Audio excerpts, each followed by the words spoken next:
안녕하십니까. 시사 라이브 불독 진행을 맡은 김상원입니다. 정보는 넘쳐나는데 오히려 정보에 대한 갈증 느낀 적 있으시죠? 그런 갈증 좀 풀어드리고자 준비했습니다. 검증을 거친 정보, 통찰을 담은 정보로 여러분의 믿을 만한 소식통이 되겠습니다. 시사 라이브 불독, MBC 경남 뉴스 유튜브로도 함께 하실 수 있습니다.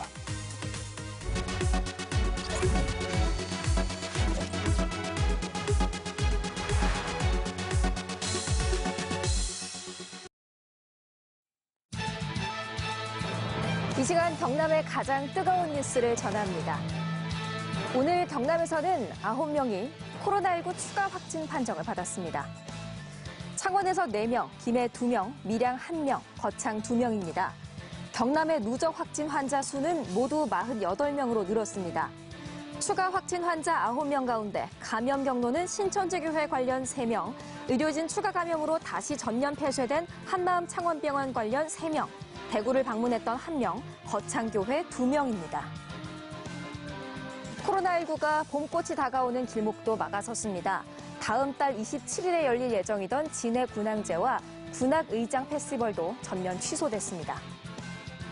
허성무 창원시장은 시민들의 생명과 안전이 우선이며 코로나19 사태의 빠른 종식을 위해서 축제를 취소하겠다고 발표했습니다.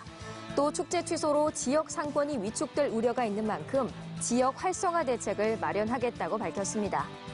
정부는 지난 19일 경제활력대책회의에서 진해 군항제를 계획대로 추진해야 한다고 의견을 모았었는데요. 매년 400만 명, 대규모 관광객이 방문하는 만큼 이동으로 인한 확산을 막기 위해 취소 결정을 내리게 됐다고 합니다. 하지만 다 어두운 소식만 있는 건 아닙니다. 코로나19 확산을 막기 위해서 주민들이 자발적으로 나서면서 선한 영향력을 실천하고 있다고 합니다. 월세를 받지 않거나 줄여준 건물주들이 늘면서 경상남도는 착한 임대인 운동에 동참하는 건물주들에게 지방세를 감면해주는 방안을 정부와 협의하고 있습니다. 또 합천에는 청년 회원들이 마을을 돌며 방역 작업을 돕고 있고 생수와 손 세정제, 마스크 기부도 릴레이로 이어지고 있습니다.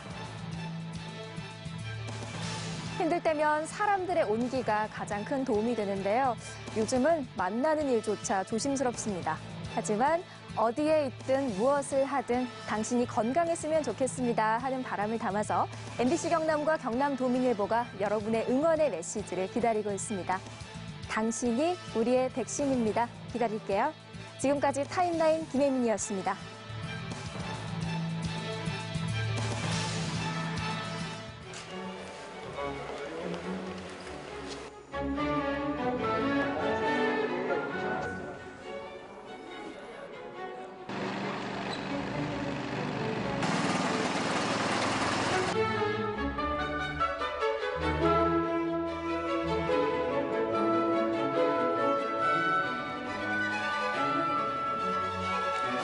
예, 당초 계획으로는 저희가 4.15 총선 때까지는 이 선거 관련 소식 집중해서 전해드리려고 했는데요. 지금 상황인지라 이 시사 라이브 불독 첫 회는 이 코로나19 특집으로 준비했습니다.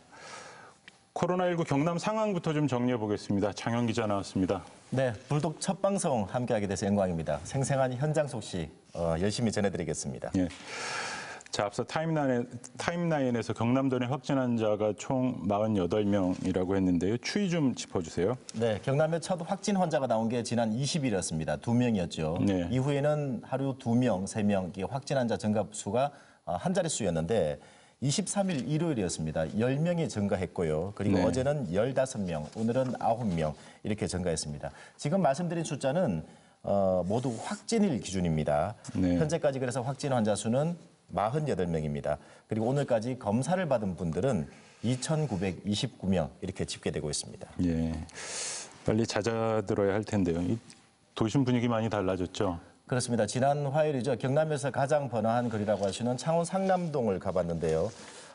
영상 보시면서 얘기 이어나가겠습니다. 원래 이 시간이 저녁 8시쯤이었는데 한참 붐비는 거리입니다. 그런데 지금 보시면 굉장히 한산한 모습이죠. 그렇네요. 일부 거리는 좀 적막감이 감돈다 이런 느낌도 들었습니다. 예. 가게 문을 닫은 곳도 굉장히 많았고요. 이 코로나 사태 이후에 이런 말들이죠. 사회적 격리, 사람들이 모이는 걸 피하고 이걸 또 배려라고 생각하는 인식들이 이렇게 퍼져나가고 있습니다. 네. 사람들이 많이 모인 곳은 더 사람들이 피하는 장소가 돼버리기도 했습니다.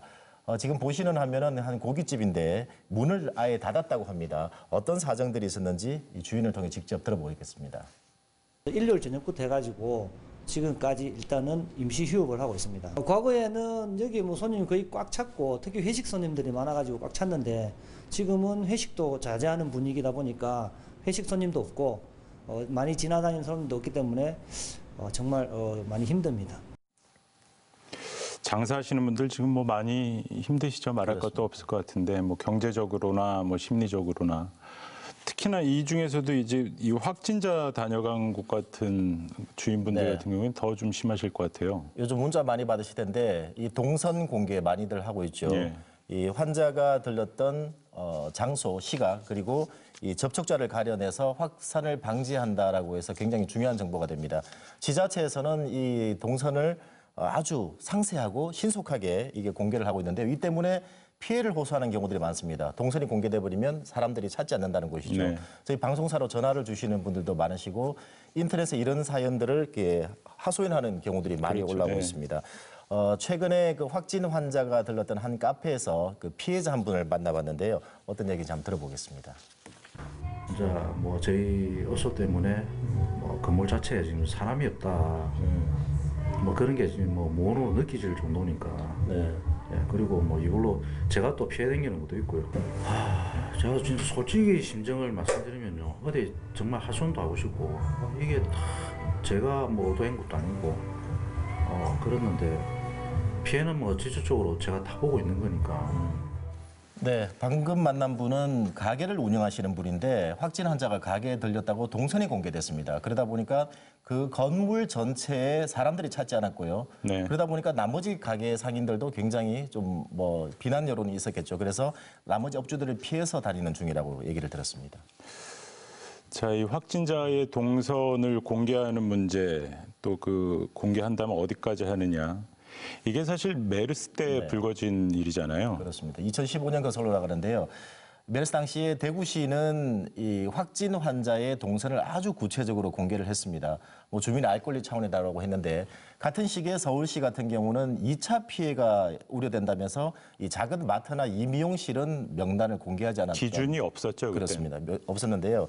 이후에 이제 이 기준이 생겼는 게 이 메르스 이후 사태입니다. 감염병 관리법. 특히 이제 34조 2를 보면 이렇게 되어 있습니다. 보건복지부 장관이 감염병 환자의 이동 경로, 이동 수단, 그리고 진료 의료기관 및 접촉자 현황을 신속하게 공개해야 한다라고 하고 있습니다. 지금 질병관리본부가 이제 보건복지부 산하기관이니까는 그렇게 하는 걸 테고 네.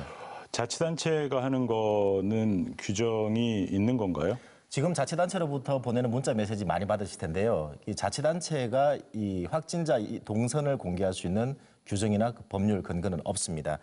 다만 지자체는 주민들의 빗발치는 요구가 상당히 많겠죠. 그러다 보니까 이 역학조사하는 분들을 보내서 이 확진자의 진술을 받아서 지금 토대로 만들어진 것들을 이제 네. 동선을 공개하고 있는 상황인데 이게 좀 다른 게요. 질병관리본부는 이 확진자의 발현, 증상 발현 하루 전부터 우선 카드 사용 기록을 접수를 받습니다. 그래서 그걸 토대로 해가지고 그 차량 이동 경로라든지 그다음에 휴대폰 위치 추적 그리고 CCTV 등을 통해서 예컨대 확진자가 진술을 하지 않는 범위까지도 좀 더 구체적으로 네.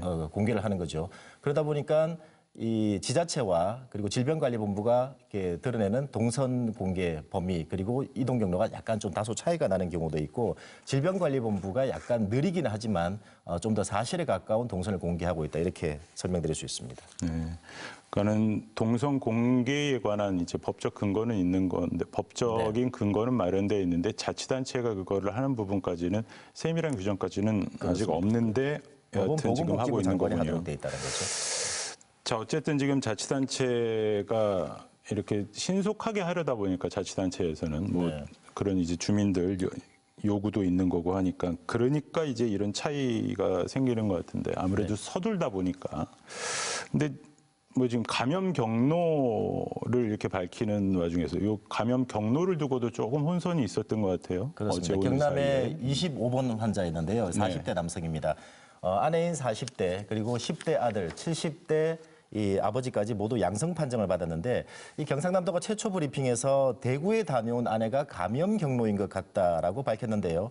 이 문제는 아내가 대구를 다녀온 게 지난 18일이었습니다. 그런데 이 남성은 근육통 증상을 느낀 게 17일이어서 뭔가 맞지 않다라는 문제 제기가 됐고 한편 창원시는 이 25번 환자가 이보다 훨씬 앞선 지난 13일 창원 한마음병원에 들렀다라고 밝혔는데요. 이후에는 이게 감염 경로가 좀 아닌 것 같다라고 해서 번복하는 일이 벌어졌죠. 그러면서 이제 경상남도와 창원시가 이제 협의 끝에 이 25번 환자의 동선을 20일부터 이렇게 맞춰서 이렇게 공개하는 일이 벌어졌습니다. 상세하게 하는 것하고 신속하게 하는 것 양립되기가 사실 힘들겠죠. 그러다 보니까 벌어진 문제라고 보입니다. 예. 그렇군요. 뭐 고생들 하시는데 뭐 예민한 문제니까 이런 부분들은 조금 더 이제 좀 신경을 써 주셨으면 합니다. 또 이제 이 동선 공개가 의학적으로 방역적으로 어떤 의미가 있는지는 이따 전문가와 함께 좀 더 알아보기로 하고 어쨌든 이런 그 공개된 동선을 통해서 이제 자가격리, 이제 밀접 접촉이 의심된다 해서 자가격리에 들어가신 분을 저희가 섭외를 좀 했고요. 연결이 돼 있습니다. 잠시 얘기 나눠보겠습니다. 안녕하십니까? 네, 안녕하십니까. 지금 어디 계시는지 좀 여쭤봐도 될까요? 지금 집에서 자가격리 중에 있습니다. 예, 지역은 혹시 예, 창원이고요. 창원이시고요. 예. 어떤 경로로 이 자가격리를 하게 되신 거예요? 지난 화요일 날 긴급 재난 문자 통해가지고 네, 그 창원에서 발생한 확진자하고 이제 동선이 겹치는 걸 확인하고요. 네, 예, 보건소에 연락을 했더니 자가격리 확정을 받고 현재 집에서 자가격리 중에 있습니다. 네. 걱정이 많으시겠네요. 네. 가족들도 그러면 전부 같이 몇 분이나 지금 자가격리를 하고 있는 겁니까? 아기들까지 해가지고 4명이 지금 집에서 일가족이 자가격리 전부 중에 다. 있습니다. 예, 그렇게 있군요. 그 내분 뭐 애들이라면은 뭐 불가피하게 같이 있을 수밖에 없을 것 같은데 실제로 네. 밀접 접촉을 한 가족과 나머지 가족이 떨어져 있어야 되지 않나 싶은데 참 쉽지가 않겠네요. 이 자치단체에서 뭐 이렇게 지원하거나 모니터링하거나 이런 게 그러면은 이루어지고 있는 건가요? 일단 보건소에서는 격리 통지서랑 생활수칙 안내문 보내주셨고요. 네.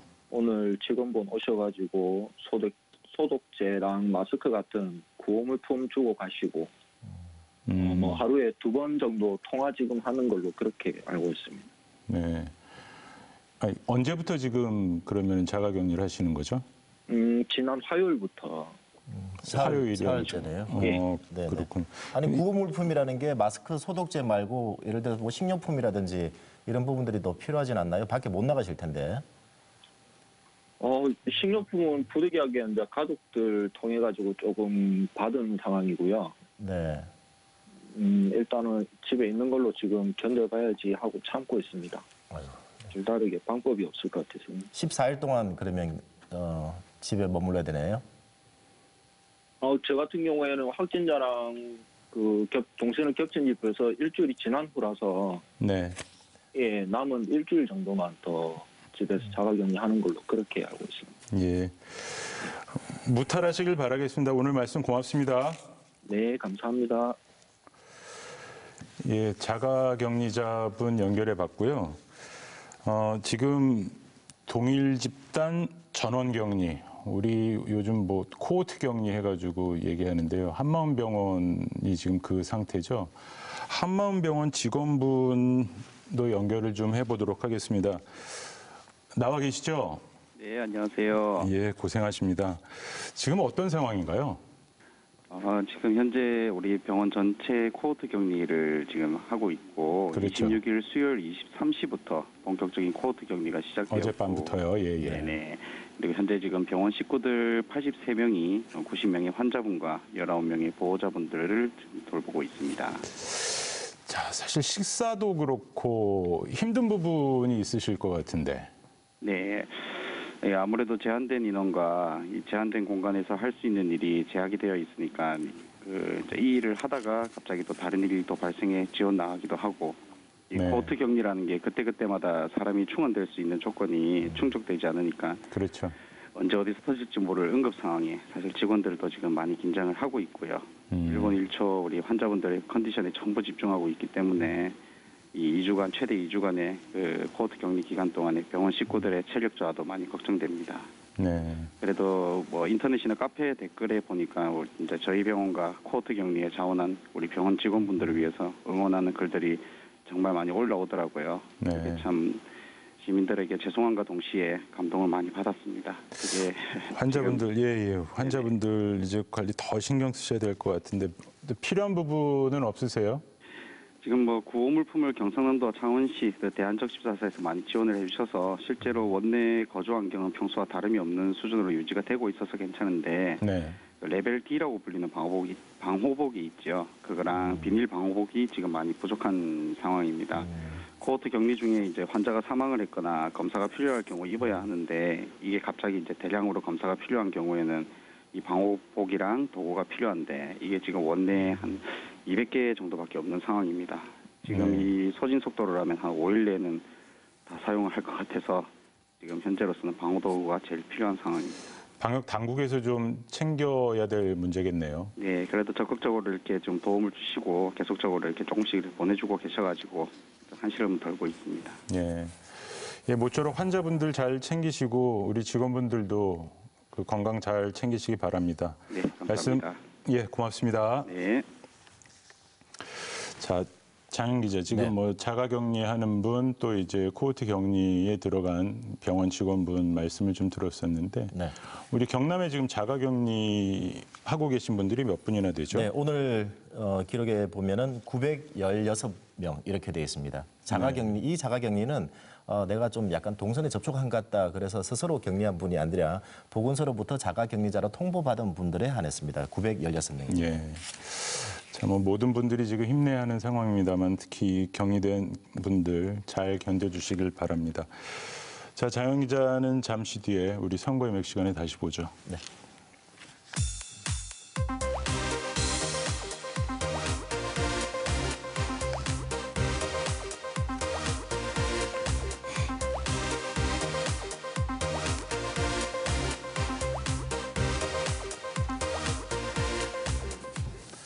네, 이어서 경상남도 감염병 관리지원 단장 맡고 계신 김선주 창원 경상대병원 교수와 좀 더 깊은 이야기 나눠보겠습니다.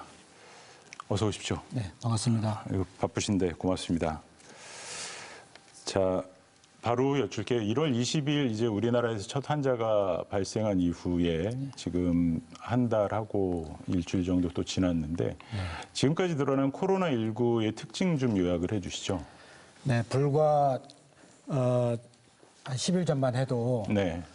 저희가 한 30여 명 그랬죠, 확진 환자가 예. 있었는데 불과 10일 만에 저희가 1,800명 정도로 아주 빠르게 그 초기 어떤 그 발생 속도가 매우 빠르다. 예. 이렇게 말씀드릴 수가 있겠고요.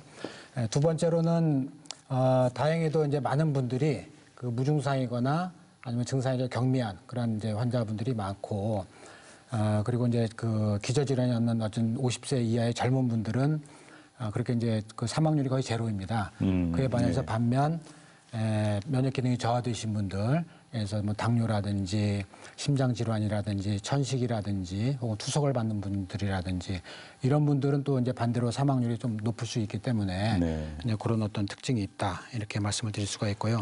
네. 아주 그나마 다행인 것은 저희가 이제 얼마 전에 메르스, 뭐 사스 이런 걸 겪지 않았습니까? 그 메르스에 비해서 치명률은 한 30분의 1, 네. 그다음에 사스에 비해서는 한 10분의 1 정도로 치명률은 상당히 낮다 이렇게 말씀드릴 수 있습니다. 네.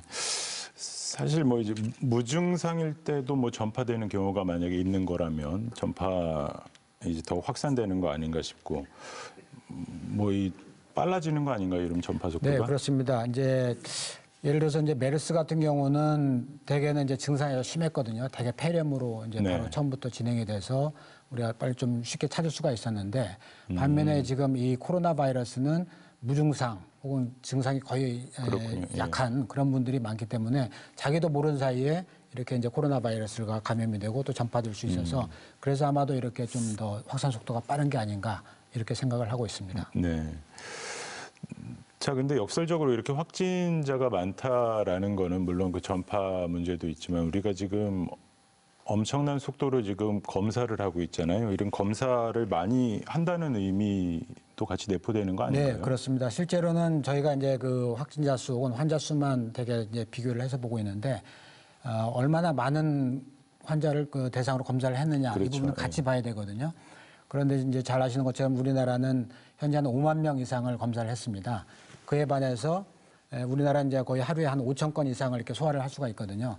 그에 반해서 이제 가까운 일본 같은 경우는 하루에 한 150건밖에는 검사를 안 하고 그렇죠. 현재까지 다 합해도 한 1,000건 정도밖에는 검사를 안 했습니다. 그렇기 때문에 이 현재 드러나는 환자 수만 가지고 우리나라가 더 환자가 많다 이렇게 말하기는 힘들고요. 저는 오히려 반대로 이렇게 빨리 선제적으로 환자를 발굴해서 빨리 이 환자들 격리하고 치료하고 하는 이런 부분이 더 맞다고 봅니다. 예. 어쨌건 지금 정부에서는 이 위기경보 단계를 심각으로 격상을 했습니다. 이 위기경보를 심각으로 했다라는 거는 이제 지역사회 감염이 시작된 거다 얘기를 하는데 지역사회 감염 지금 보면은 넓게 보면은 대구 경북 지역을 중심으로 해가지고 신천지와 이게 이제 전국적으로 퍼지는 현상 이렇게 보면 이제 지역사회 감염처럼 인식이 되기도 하면서 또 각 국소적으로 이제 지역 단위로 보면은 통제되는 그 안에 있는 듯 하거든요. 이걸 어떻게 이해를 해야 되는지 지역사회 감염인지 아닌지. 예, 그래서 현재는 뭐 환자 수가 이미 1,800명이기 때문에 이제 물론 이제 그 대구 신천지 이 두 키워드가 이제 그 어떤 핵심이 되겠지만 네. 어떤 큰 불이 지금 여기서 벌어지고 있고 여기서 이제 어떤 잔불들이 이렇게 지금 전국으로 퍼져 있고 네. 그리고 또 이거와 무관한 어떤 그런 또 이런 어떤 불길이 일어나고 있어서 이것은 제가 보기에는 현재는 그 지역사회 감염이다 이렇게 생각이 네. 되고요. 예, 아마 그 정부에서도 이걸 이제 아주 심각한 그 단계로 재난 상태로 보고 있어서 중앙재난안전대책본부가 지금 가동되고 있습니다. 네. 네. 지역사회 감염으로 생각하고 각 우리 뭐 경상남도에서도 대처를 또 해야겠죠. 그 수준으로 이제 오히려 더 그 경각심을 가져야 되지 않을까 싶습니다. 이게 사실 어떻게 보면 해묵은 논란일 수도 있는데 중국인 입국 금지 문제가 계속 이제 그 논란이 되고 있거든요. 이거 어떻게 보십니까? 네, 저도 이 부분에 대해서 좀 안타깝게 생각을 하는데 사실 뭐 아주 초기에 이제 뭐 그런 어떤 게 됐으면 모르지만 지금 단계에서는 무의미할 것 같고요. 네. 특히 사실은 이제 처음에 그 우리나라에 이게 유입되었던 이런 부분들도 중국인보다는 이제 우리 국민들 이제 중국 다녀오셨던 여행 갔다 왔던 아마 이런 분들이라고 제가 알고 있거든요. 네. 여하튼 현재로서는 전 세계에 지금 뭐 이 코로나 바이러스가 다 퍼져 있기 때문에 현재 단계에서는 이렇게 어떤 유입을 차단하는 것은 아무 의미가 없다. 네. 이렇게 볼 수 있습니다. 그 지금 어쨌든 동시에 이 정부에서는 그러니까 전파 차단 얘기도 하고 있지만 또 완화 정책 이것도 얘기하잖아요. 네, 그렇습니다. 예, 그래서 이제 초기에는 이제 그 봉쇄 정책, 그래서 이제 그 외부에서 들어오지 못하게 하는 그런 정책이 맞고 또는 현재 우리가 하고 있는 이제 그 확진자를 찾아내고 또 접촉자를 찾아서 격리하고 이런 부분을 우리가 봉쇄 정책이라고 하거든요. 완화 봉쇄. 봉쇄. 봉쇄. 예, 예. 이제 그에 비해서 이제 이게 이제 환자 수가 너무 많아지면 그런 단계로는 이제 못 하는 겁니다. 이제 어쨌든 의료진이라든지 우리가 이제 방역 어떤 이런 그 역량이 있는데 그게 너무 많아지면 그거보다는 차라리 이제 이런 어떤 유입 차단보다는 오히려 이제 그 환자를 빨리 지금처럼 많이 검사를 해서 그런 양성자들을 빨리 분리하고 그다음에 이제 또 증상이 심한 사람들을 치료하고 이런 어떤 방향 전환이 필요한 그런 부분을 우리가 이제 완화 정책이다 이렇게 말씀드릴 수 있습니다. 뭐 앞서 얘기가 나왔습니다만은 이 확진자 동선 공개하는 거 앱까지 있습니다. 확진자 다녀온 곳 이제 그 경고음 나오는 어떻게 보십니까? 이 효과가 좀 있다고 보십니까? 저는 이제 그거에 대해서 굉장히 부정적으로 봅니다. 거의 효과가 없다고 생각을 하는데요. 네. 그 이유는 뭐냐면은 이제 사실 많은 사람들이 정확히 자기 어떤 그 동선이라고 할까 그 기억이 굉장히 좀 부정확한 경우도 많이 있고 네. 또 때로는 이제 그 개인 정보가 이렇게 또 노출이 되는 경우도 있습니다. 그래서 그런 어떤 좀 부작용이 심하고요. 또 하나는 이제 낙인 효과인데 예를 들어서 이제 뭐 며칠 전에 어디를 다녀갔다 그러면은 이제 그쪽이 완전히 선의의 피해를 보는 그런 경우도 네. 있는데 사실은 이런 그 확진자가 다녀간 곳은 이미 저희가 이제 역학조사도 다 하고 또 방역도 완전히 마치기 때문에 이 어떤 동선이 공개될 무렵에는 이미 다 이렇게 깨끗하게 정리된 비교적 그러니까 완전히 그 바이러스가 없는 그런 상태거든요. 그래서 저는 이제 개인적으로 이 확진자 그 동선 하는 것은 개인적으로 좀 반대하고 있습니다. 네. 그러시군요. 우리 전문가분들, 의료진 사이에서도 이건 좀 이견이 있는 건가요? 네, 의견이 있습니다. 예. 근데 뭐 저는 개인적으로 이거는 굳이 필요 없다. 이미 뭐 방역이 다 맞춰진 상태고 괜히 그 선의의 피해 혹은 낙인 효과 이런 게 있기 때문에 이건 굳이 필요 없다고 생각을 합니다. 알겠습니다. 네. 자, 이 보건당국에서 좀 밀접 접촉자 자가격리시키고 지금 관리하고 있는데 이거 어떻게 하고 있습니까? 네, 그래서 이제 그 대부분 이제 2주 정도 집에서 정말 고립돼 가지고 사회로부터 이제 완전 고립돼서 그 제한된 공간에서 심지어는 이제 가족하고 이렇게 대화도 하지 않고 이제 그렇게 굉장히 힘든 어떤 시기를 보내는 게 이제 자가격리인데 문제는 이제 많은 분들이 이거에 대해서 너무 이렇게 깊이 인식을 못하고 자기가 증상이 없으니까 뭐 밖에 나오신다든지 다른 사람을 만난다든지 심지어는 어떤 분은 이제 병원에 이제 오시는데 본인이 병원에 오시면서 자가격리라는 얘기를 안 하는 거예요. 그러면 이제 만약에 그분이 이제 실제로 환자로 확진자가 되면 그 병원은 거의 폐쇄를 해야 되는 상황이거든요. 그래서 반드시 어떤 그 지침을 잘 따라주시고 반드시 그 혹시 병원에 오시게 되면은 미리 보건소에 신고도 하시고 또 본인이 이제 자가격리자라는 걸 얘기를 해주셔야만 합니다. 네, 자가격리 잘 지켜야겠군요. 그렇습니다. 자, 어쨌든 뭐 이번 주 다음 주까지가 고비다. 뭐 또 정부는 한 4주 안에 이 확산세를 좀 막는 걸 목표로 하겠다 이러고 있는데 지금 어떤 걸 좀 가장 신경 써야 될까요? 네, 지금은 이제 그 국민들의 협조가 많이 필요한 상태입니다. 네. 지금 사실 잘 협조를 해주고 계신데요. 네.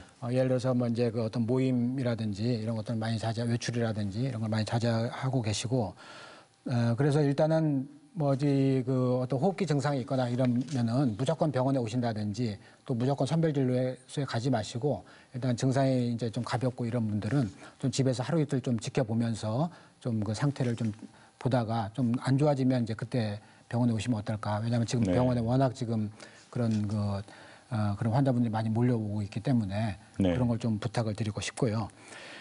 그리고 이제 말하자면 이제 스스로 어쩌면 역격리죠. 이제 스스로 이제 집에서 좀 이렇게 많이 안 나오시는 어떤 이런 부분이 있는데 저는 이제 이런 예를 들고 싶어요. 말하자면 이제 그 고립된 산 중에 폭설이 지금 내렸다.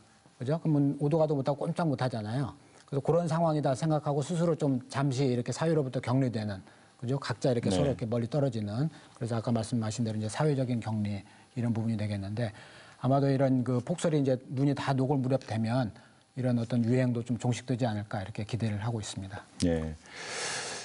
뭐 선별진료소를 비롯해서 이제 방문하는 민원인 입장에서는 뭐 오래 기다린다, 불편하다, 뭐 이런 얘기를 하는데 또 지금 어쨌든 일선에서 악전고투하고 있잖아요. 의료진들 많이 좀 지쳐갈 것 같긴 한데. 네, 그렇습니다. 그래서 이 선별진료소라는 것이 아무래도 이제 상태가 굉장히 열악하거든요. 천막 속에서 진료를 해야 되고 엑스레이도 찍어야 되고 그런데 이제 아주 많은 분들이 이제 오셔가지고 여러 가지 그 의료 서비스를 요구하시면 사실은 굉장히 어렵거든요. 이제 우리가 어떻게 보면 이제 그분들을 잘 아껴주고 지켜주고 이렇게 해야 되는데 좀 그런 어떤 열악한 상황을 좀 이해하시고 아마 좀 잘 이렇게 따라주시는 게 필요하다 이렇게 생각이 되고요.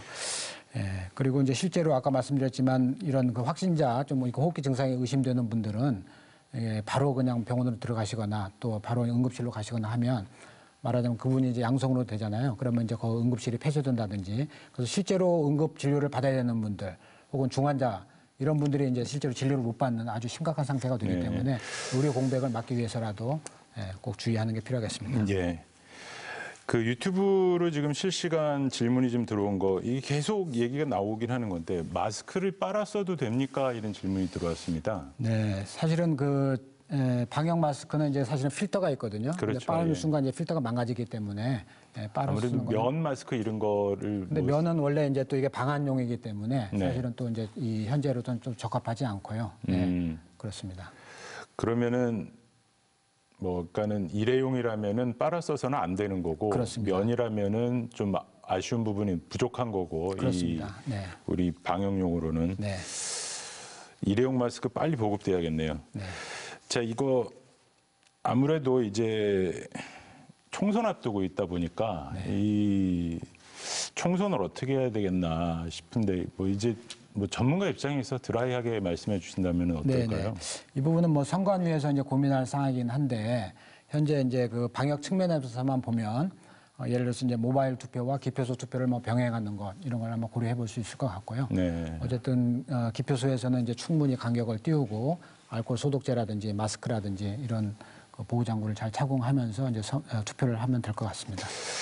예, 시간이 좀 지나다 보니까 마지막 짧게 한 말씀만 더 여쭐게요. 네. 언론과 도민회가 마지막으로 좀 강조하고 싶은 말씀. 네, 말씀드리고 싶은 것은 많은 분들이 이제 지금 코로나만 우리가 자꾸 의식하고 코로나만 얘기를 하고 있는데 네. 실제로는 이제 우리나라에서도 매년 독감으로 인해서 1,500명이 돌아가십니다. 네. 그래서 이 뭐 코로나 이후에도 사실은 이제 그 굉장히 다양한 어떤 그 감염 질환이 있고 또 코로나 사망률은 이제 한 1% 미만이거든요. 예, 예. 그리고 그것도 아까 말씀드렸지만 되게 이제 기저 질환이 있는 노인분들. 그래서 이제 너무 크게 걱정하지 마시고 이걸 잘 그 예방 수칙이라든지 이걸 이제 잘 따르시면 그렇게 무서운 병은 아니다. 우리가 충분히 알겠습니다. 극복할 수 있다. 이렇게 말씀드리고 싶습니다. 이 바쁘실 텐데 오늘 나와주셔서 고맙습니다. 네, 감사합니다.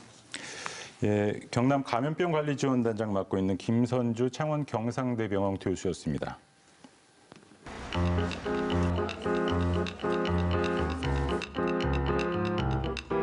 세상을 뒤흔들고 있는 작은 바이러스에 최근 괴이한 별칭들이 붙고 있습니다. 대구 폐렴, 대구 코로나와 같은 말들이 가뜩이나 힘들고 어려운 우리 대구 시민들에게 상처를 주고 있습니다. 나는 감염되지 않았다고 안도했던 당신. 혹 바이러스만큼이나 전염력 강한 혐오 표현들 속에서 혹세무민 당하고 있진 않습니까?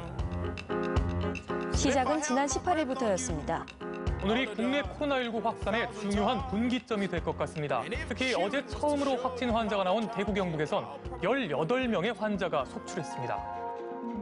보통 한 감염원이 5명 이상을 2차 감염시킬 경우 그 감염원을 슈퍼 전파자로 분류합니다. 슈퍼 전파자로 특정된 환자에게 쏟아진 분노.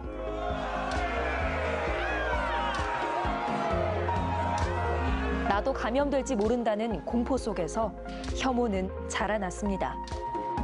혐오는 소수자를 차별하거나 배제하려는 의도를 가지고 있는 또 그런 효과를 내는 말을 뜻합니다. 대구와 바이러스, 종교와 이단을 동의어로 만든 그 감정. 확진 환자들의 심리를 고립시키고 유증상자들을 숨게 하고 현장의 의료진을 허탈하게 한다면 혐오는 대체 누굴 위한 걸까요?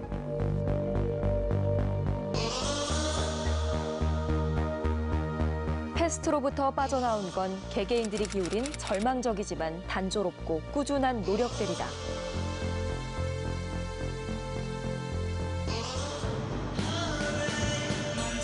전염병으로 신음하는 도시 속 인간 군상을 그려낸 소설 패스트.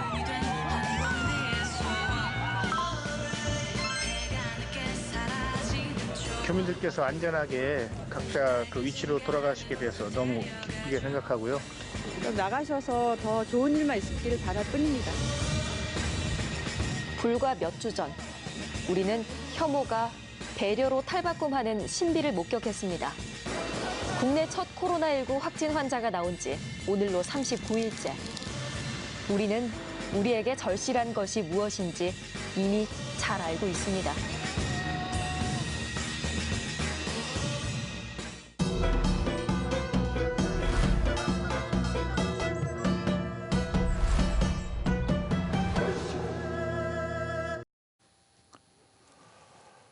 네, 4.15 총선 앞두고 선거의 맥 짚어드리고 잡아드리는 선거의 맥 시간입니다.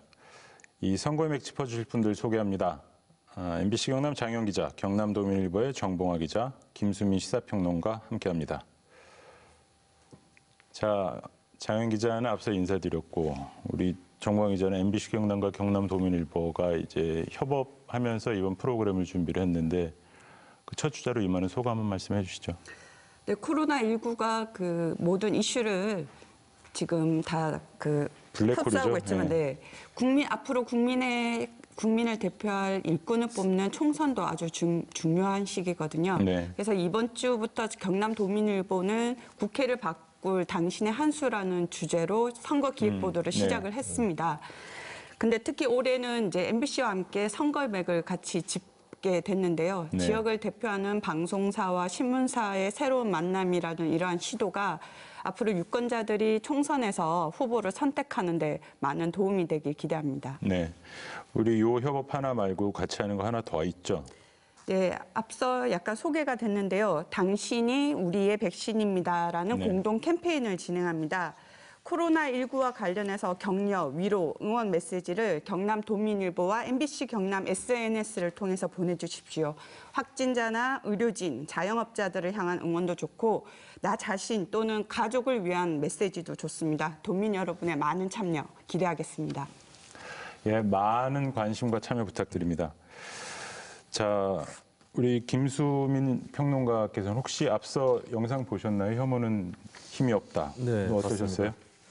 굉장히 이제 혐오는 사실 이제 이 바이러스가 끝나고 나서도 우리 곁에 계속 남아 있을 수 있고, 그리고 현재 많은 외신에서 보도를 하듯이 유럽 민주주의 선진국에서도 혐오 현상이 굉장히 일반화돼 있거든요. 네. 그래서 이번 사태에서 우리가 이겨내야 될 것이 병마뿐만이 아니다. 혐오도 포함된다. 이런 느낌을 강력하게 받았습니다.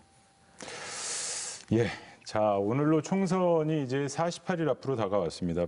사실 평소 같으면은 선거운동 한창일 시기인데 지금 말씀드린 대로 코로나19 때문에 이제 총선 이슈가 완전히 사라진 모양새인데요.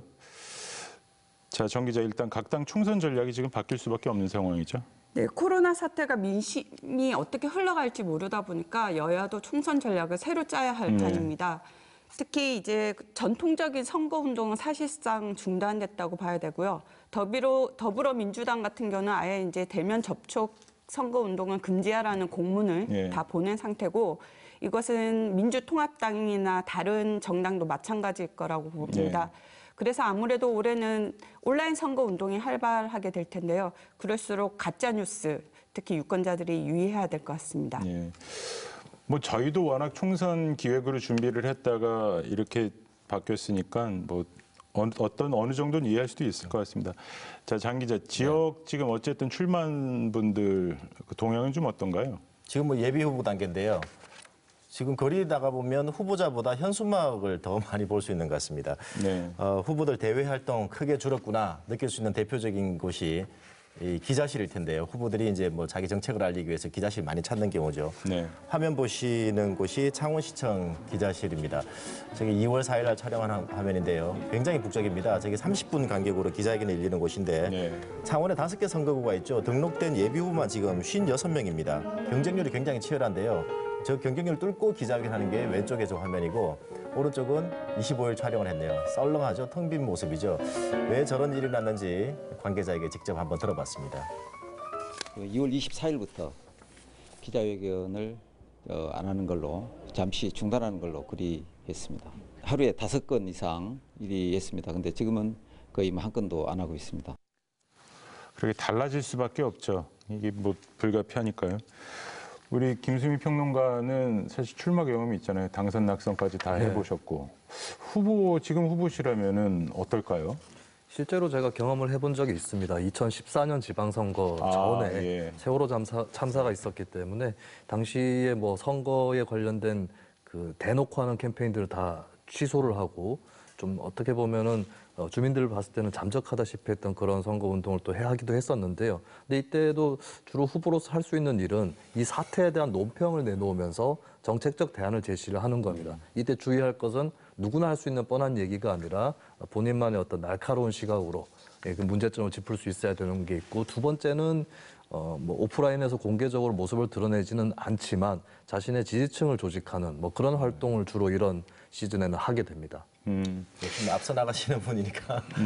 어쨌든 이제 본격적으로 이 코로나19와 총선 요 주제는 이제 장 기자가 발제를 좀 해주시죠. 네, 뭐 얘기했지만 그렇다고 해서 지금 예비 후보들이 선거운동 아예 접는 상황은 아니고요. 최근에는 이런 모습도 있대요. 그 분무기 저렇게 들고 다니면서 방역 활동 동참하는 모습도 볼 수가 있는데 선관위에서는 저게 기부행위 아니라고 문제없다라고 유권 해석을 했습니다. 네. 전화, 문자 메시지 요즘 많이 받으실 텐데 사실 좀 공의 수준이죠. 그런데 대체로 코로나 이겨내자 이런 문자 메시지들 많이 보내고 있는 상황입니다. 다니면서 어렵게 한 후보가 거리에서 볼 수 있었는데요. 자전거 타는 모습입니다. 자전거 타면서 이제 대면 접촉하지 말으니까 저렇게 하는 건데 손을 흔든다거나 인사를 하는 모습인데 지나가는 시민들의 반응은 그다지 없었습니다. 공약 알리기보다도 코로나 이런 거 극복하자 이런 내용들이 좀 더 많았고요. 직접 들어보시죠. 코로나 감염 위험 때문에 대면 선거운동을 할 수가 없고 멀리서 인사드리려면 자전거를 통해서 그냥 인사드리고 그게 하나의 예의라고 생각했습니다. 네, 이곳은 한 선거 캠프인데요. 굉장히 썰렁하죠. 예. 이 캠프 핵심 그룹들도 SNS로 회의를 하는 모습을 볼 수가 있었는데 사람들을 불러들이기 힘드니까 저렇게 회의를 하는 모습이었습니다.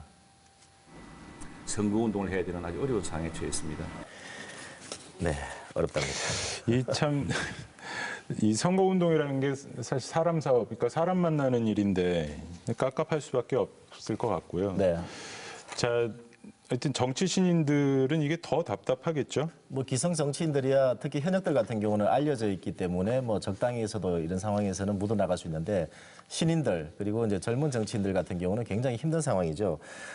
사전에 양해를 구해서 한 청년 정치 모임에 직접 가봤습니다.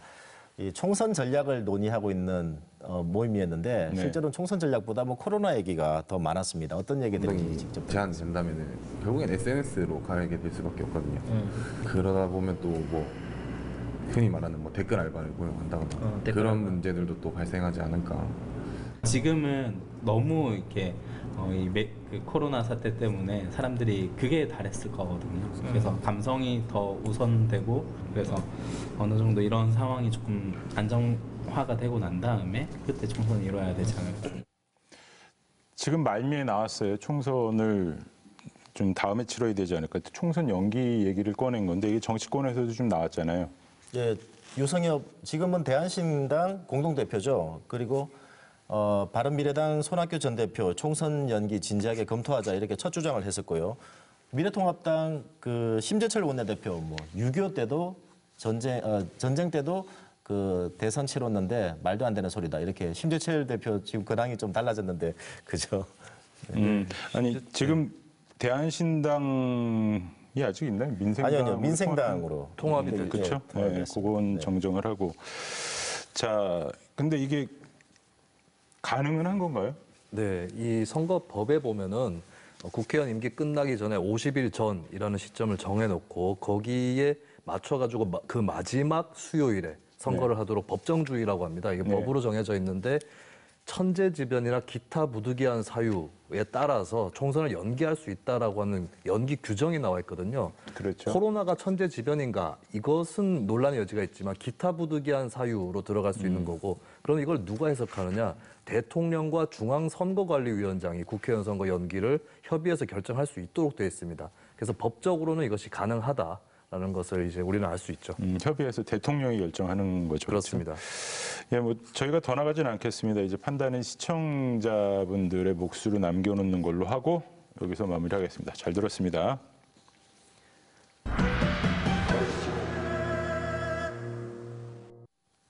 네, 이번에는 경남도민일보 정봉화 기자와 함께 선거의 맥 짚어보겠습니다. 오늘 어떤 이야기 가져와 주셨나요?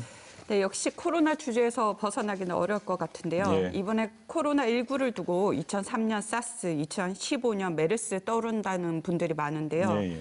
두 번의 비슷한 경험치가 있는데 그동안 그러면 국회는 뭐 했나 궁금해서 관련 자료를 좀 찾아봤습니다. 감염병이 국민들 힘들게 했을 때 이제 입법기관인 국회의원들이 어떤 역할을 했었던 건가?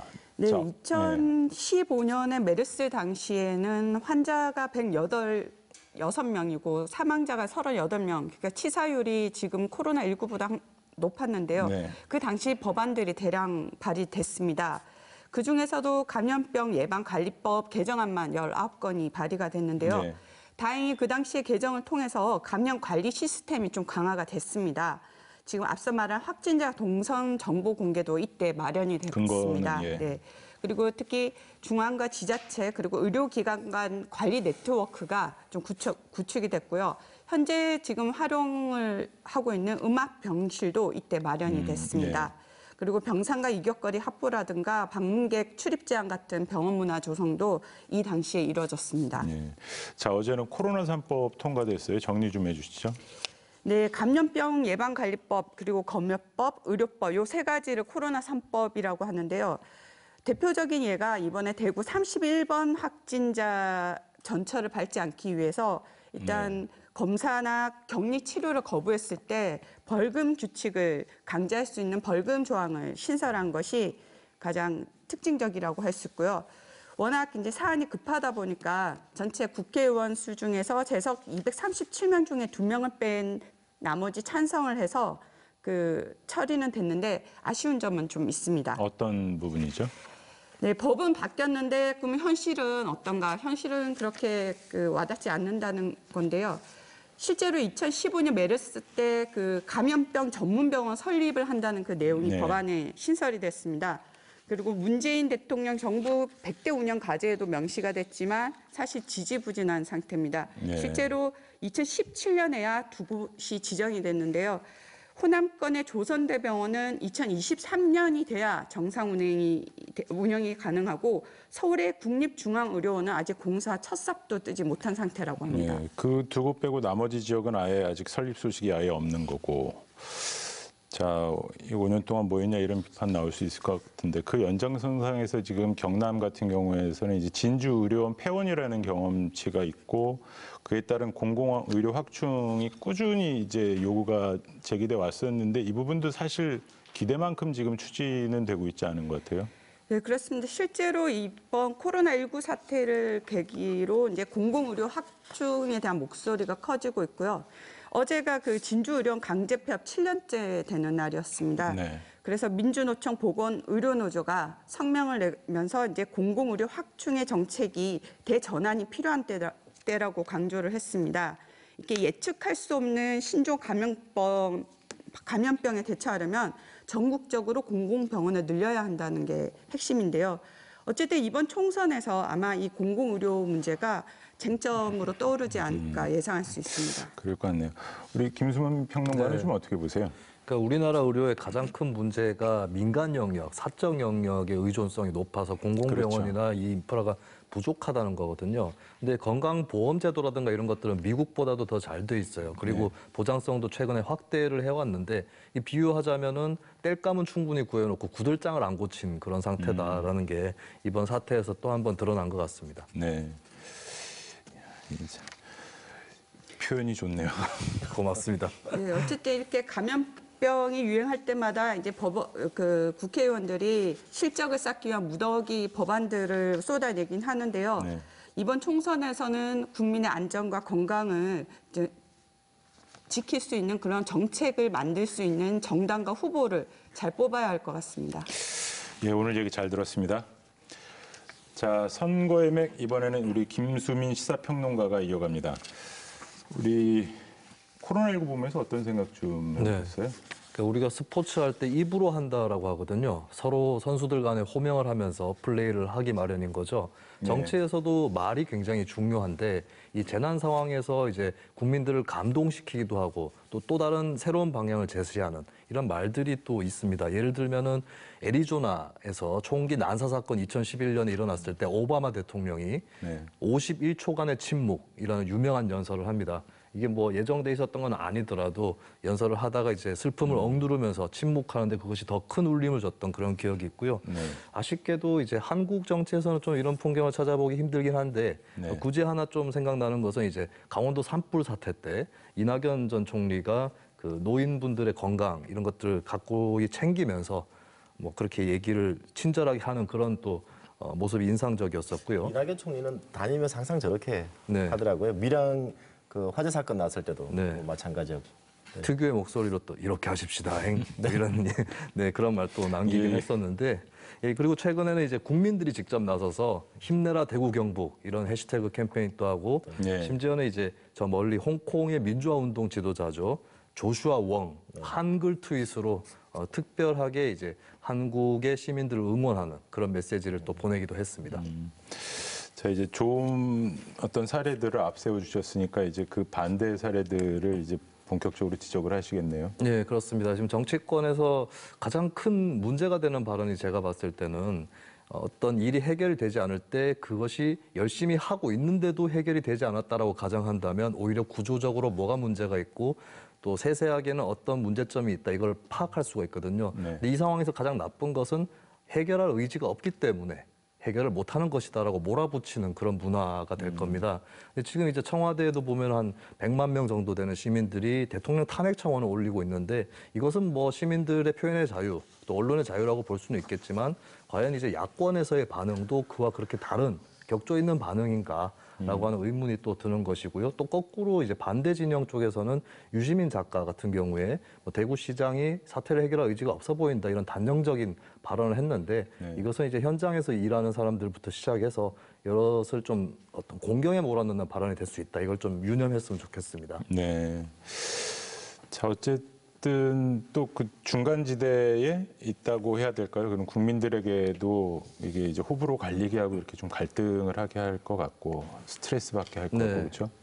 재난 상황 굉장히 민감하기 때문에 고도로 고려가 된 그런 언어들을 좀 쓸 필요가 있는데 예를 들면 이제 홍익표 민주당 의원 같은 경우는 대구 경북 최대한 봉쇄 정책. 그러니까 그 봉쇄가 뭐 우리가 사전적으로 알고 있는 봉쇄가 아니다라는 해명을 하기는 했지만 여하간 현재 상황에서 굉장히 민감하게 받아들여질 수 있는 그런 단어였고 박능우 장관 같은 경우도 중국에서 온 한국인이 가장 큰 원인 이게 이제 한국 사람 스스로가 문제다라고 들릴 수 있는 발언이었거든요. 그래서 이제 좀 각고의 주의를 기울여야 될 정치인 언행으로서 좀 아쉬웠다. 라고 볼 수가 있겠습니다. 그리고 뭐 안철수 전 의원 같은 경우는 또 때 아닌 실수를 의사 출신인데 코로나 20 이렇게 쓴다던가 이런 것들이 좀 국민들이 봤을 때는 정치권이 못 믿어 보이는 여러 현상들이 일어났죠. 그러니까 선거의 맥을 잡아드린다, 짚어드린다라는 거는 그 맥을 원활하게 돌게 하겠다라는 건데 더 이렇게 좀 깝깝하게 만들어드린 거 아닌가 싶은데 사실 이런 부분들은 언론들이 반성해야 될 지점도 많은 것 같아요. 네, 그렇습니다. 언론에서 그냥 무작정 받아쓰기하고 이 말 저 말들을 정보의 홍수 속에 담아서 전달하는 것이 아니라 어디까지는 뭐 토론해 볼 수 있고 어떤 부분은 우리가 제어하고 가야 된다 이런 가이드라인을 그어줄 필요가 있고요. 국민들 입장에서도 정치인들의 말을 들으면서 한번 생각을 해보셨으면 좋겠습니다. 이게 사태를 해결하는 말인가? 아니면 사태를 이용하는 말인가? 혹은 사태를 무시하는 말인가? 해결, 이용, 무시. 이 세 가지 중에 어디에 해당하는지 한번 통찰해 보시기 바라겠습니다. 뭐 저희도 이런 사태를 해결하는 말 할 수 있도록 하도록 노력해야겠네요. 잘 들었습니다. 내일 마칠 시간이네요. 온종일 코로나19 얘기로 많이들 심란하시죠? 차분하게 슬기롭게 이겨냈으면 합니다. 우린 할 수 있습니다. 저희도 최선을 다하겠고요. 자, 시사 라이브 불독 여기서 마치고요. MBC 경남 뉴스 유튜브에서 불독 외전 이어가겠습니다. 시청해주신 여러분 고맙습니다.